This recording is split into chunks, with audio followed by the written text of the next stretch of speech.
Hi, it's Andy again, and I'm doing a tutorial today on sliding menus.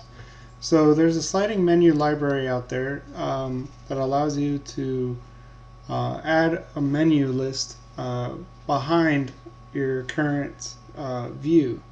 And you may have seen this in the new Google Plus app, the YouTube app. There's several other third-party apps that also use a similar library or this library. I'm actually not quite sure if they're actually implementing it, but I know it's widely used. By the way, Google uses their own. They didn't use this library, but they do something very similar.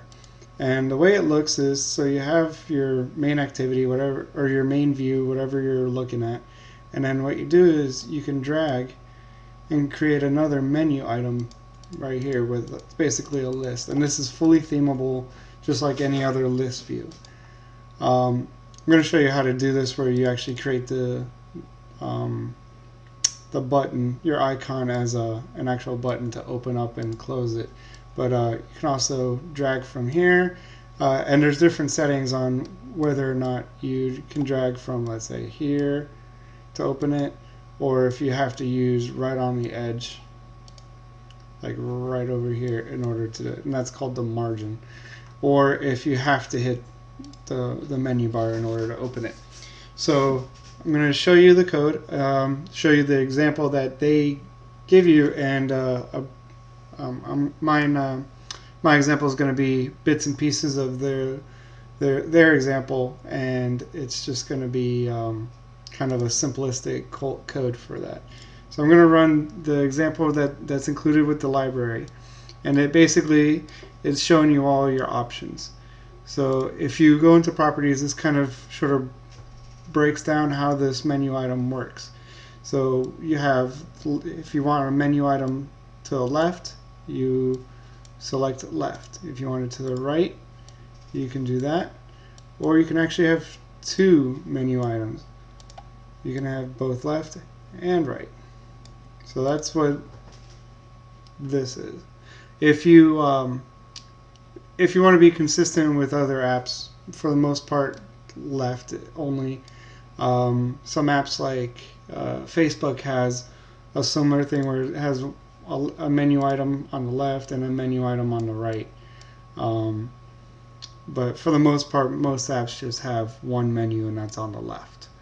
Now, this is what I was talking about, whether the full screen, meaning you can grab anywhere on the screen and move it over to expose it. The margin is you have to grab right on the edge to move it, because if you grab over here, it's not going to do anything. Or none, which no matter what, if you grab it there, grab it on the edge, you have to basically implement the button. And I'll show you how to implement the button. It's actually pretty easy once I figured out how to do it. Now, these basically are going to show you how you can adjust. Like, this is a little slider to show you the scale. So let's show you what it looks like with a low scale or a high scale. Sorry. See how, like, when there's no scale, it's already there. It doesn't really slide in. See, like, boom, it's already behind there, and you're just moving on top of it. However, if you set the scale high, it's basically like another page, and it slides in from another page. Alright, we'll set that. Now, if you don't want a shadow, which is, see how there's no shadow here. If you do want a shadow, you can enable it. This is a large shadow, which expands through most of the list. You can change the shadow so that it's very short. And then the fade. So we'll take away the shadow.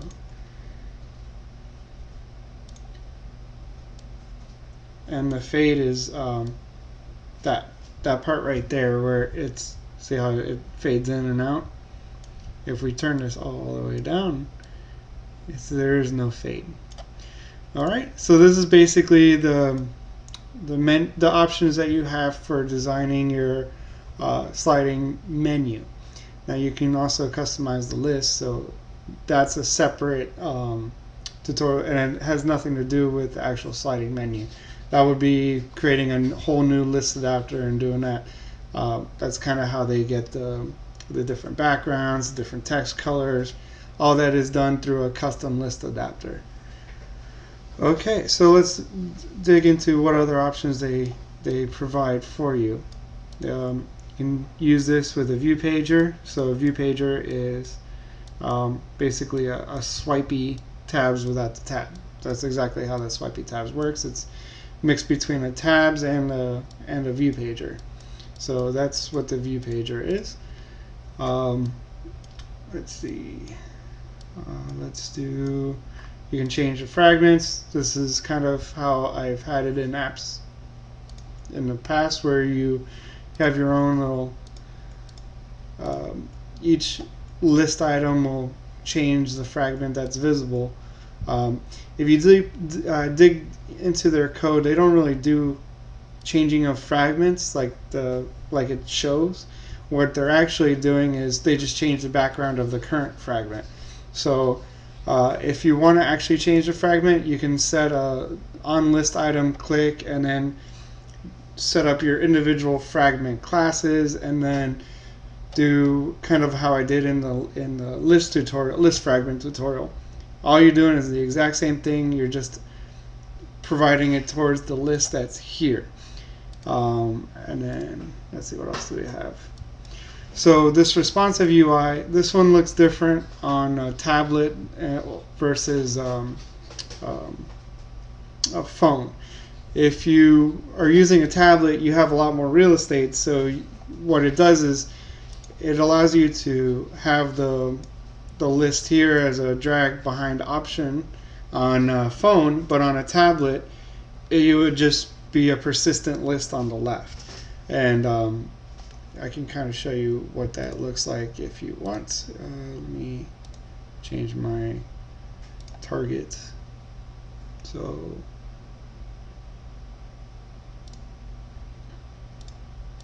let's run it on a larger tablet so you can see what it looks like.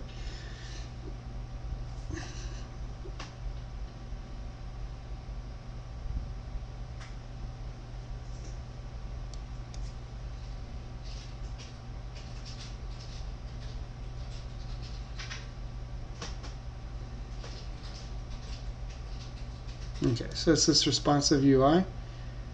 And you notice how the list is persisting here. Versus on the phone, it's a drop behind menu. So if you want to dig into the code for that, that's how to set up basically you're going to be setting up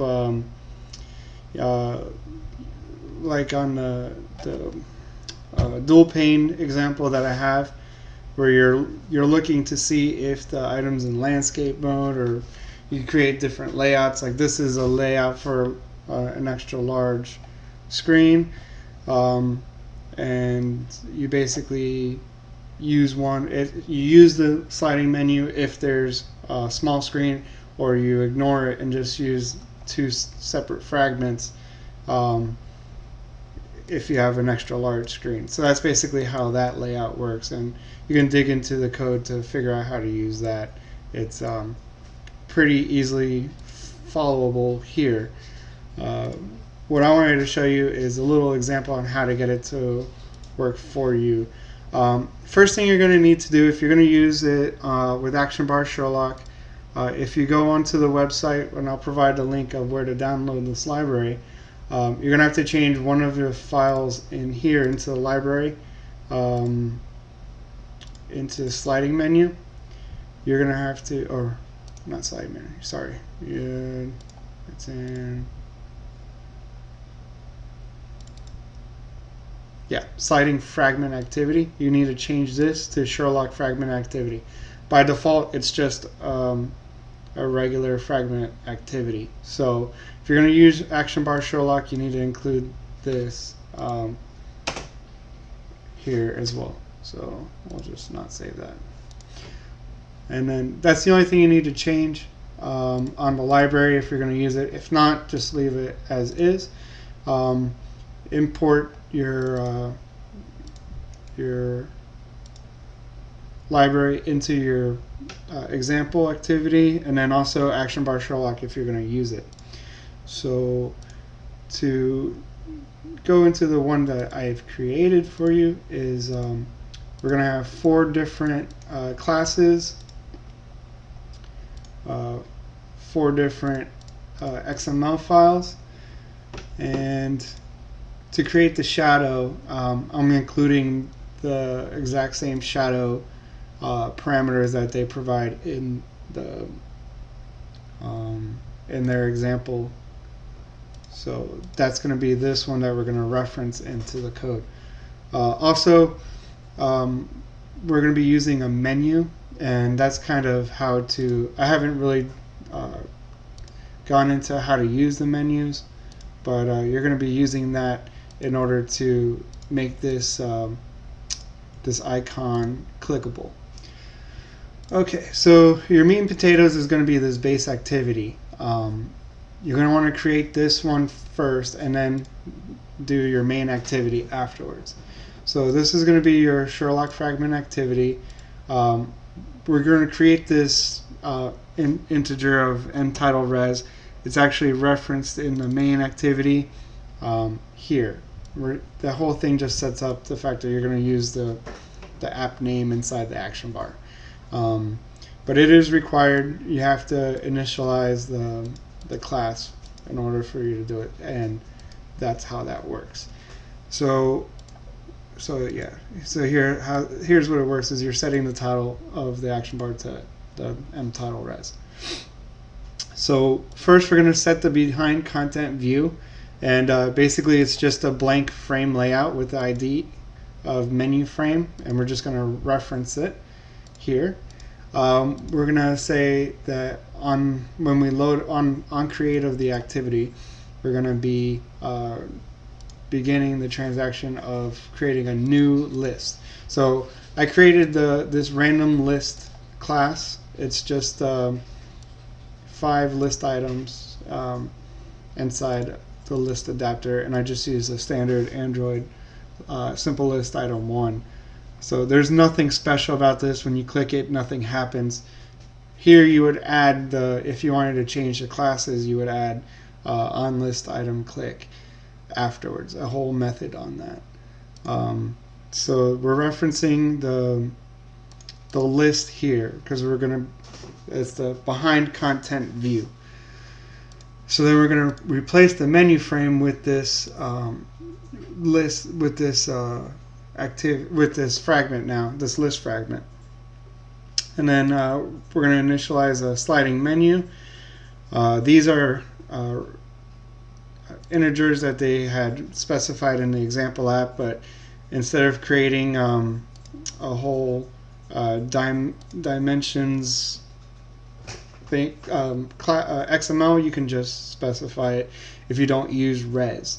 If you just use the set shadow width, they're in pixels already, so you're already set. So instead of doing behind offset res, where you have to refer to an XML file, you can just use the pixels by just taking the res part out of it. So the shadow, we're setting the shadow, and that's this XML file here. And then the fade degree, I left it at their default of 0.35. Also, here's where you would change the touch mode. Full screen, like I said, it is where you can grab anywhere on the screen and open up the menu. If you want to see what the other options look like, you have touch mode full screen, touch mode margin, where you have to grab from the edge, or none, where basically that you can only activate that menu by hitting the button. And I'll show you how to use that button. It's actually the next item. After we need to set that action bar button as clickable, so that's what this set display home as up enabled. We need to set that as true if you want to use it. You can set it as false if you don't want to use it. And then by default it's going to use your application icon anyway, but if you wanted to switch a different icon, this is how you would do it. Let's see. Okay, so here's the meat and potatoes for using that button. We're going to create a menu item. By default, that button's name is android.r.id.home. and all you need to do is enter in a toggle. That's all you do, and that button will now act as an open and close for that sliding menu. And then you have to inflate a menu. So I have nothing in this menu, so it's just blank. If you go to menu, that's this activity main, which is automatically created, but it's empty. If you wanted to add menu items, that gets added to your action bar over here. All right, and then we need the pager adapter. So this is going to be the how your menu opens. It's a modified view pager. So here's your add tab, get item, get count. These are all standard on a view pager. And all we're doing is setting the adapter to this activity. You have to use Fragment Manager and then a view pager, and all you're doing is for pages less than 0 to 3, which the max you can put is 2. So that's why they use 3. You can also do mfragments.size if you wanted to there. It doesn't really matter. Either one of those works. We're adding the tab of random list. But if you wanted to add a second one, this is where you would do it. If you wanted to do left and right. Okay, so that's your base activity. Your main activity is very similar looking. What we want to do is basically we add different parameters here for if the saved instance state is not empty or null. We want to set the content to mcontent, and then start a new main view, which is this. It's another blank fragment as a starting point. They're just placeholders. The list, which we've referenced, is just a regular list view with nothing in it. Now, if you want to use the standard list as this, you have to give it this specific name right here. If we cut this out and then save it, your list view shows nothing. So you want to give it this name if you're going to use a standard list view. All right, and I added a divider and divider height. If you want to use that, that's what these little lines right here. It's set at a pixel, a 1 density and independent pixel width or height. So the we basically starting this main view is basically going to be your default view when you launch up the app, which is this hello world. I didn't even change the one that comes default as your activity main. Okay, so we're going to set the content view as the content frame, and we're going to replace the blank content frame with our main view. And then we're going to set the behind content view, which is a blank menu frame, with our random list view. Then we set the touch mode to full screen and the set sliding action bar as enabled. What this does is when we run it as true, the action bar moves with the first page. If we set it to false, which I'll show you that.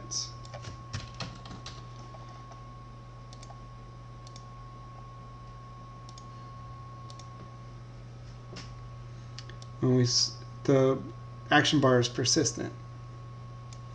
So that's a nifty way to do that.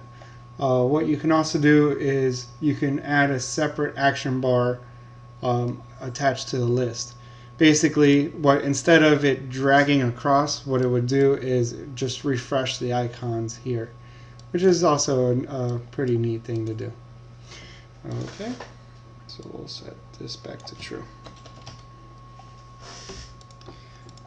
Alright, and we need to set an out state. We'll put the fragment of mcontent there.